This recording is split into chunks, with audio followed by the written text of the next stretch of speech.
created this painting in just 10 minutes. It was a warm-up to a longer abstract painting session. Want to know how? It's all about limitations. I find that when I limit my palette and limit the number of tools that I have to use, I'm able to work more freely and more expressively.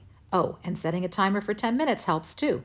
This is a 16 by 20 inch piece of canvas that I bought on a canvas pad.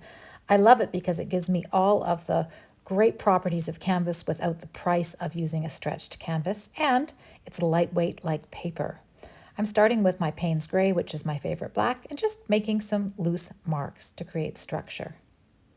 Going in with some Neocolor 2 and woody water-soluble crayons to add a spark of color and to add some shapes that I can respond to when I start adding paint. I limited myself to 4 colors: Naphtha Red, White, Payne's Gray, and Indian Yellow hue. I started with my 2-inch brush and then mixing right on the palette paper as well as the canvas paper, started just coloring in some of those shapes that I'd made with the water-soluble crayon. Second tool I added was a 4-inch silicone wedge. I love these scrapers because they're way easier to clean than a brush. Since I didn't have a lot of time to let paint dry, I used a brayer to move some of that wet paint around.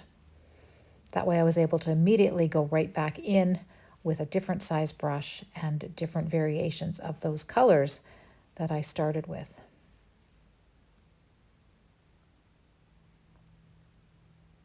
Time to add a little bit of desaturation. To mute the bright colors, I make a monochromatic gray by mixing all my colors together and applying it in those areas that need a little bit of lighter color. Here's a sample of the tools, the shapers, and the brayer. Getting close to the 10-minute mark here, I added some titanium white in just to cover up the canvas that was left, and you'll see that I'm using that silicone wedge. I love the edge of this for scraping and getting some thin washes of color down, as well as cutting into the paint that's already there on the canvas.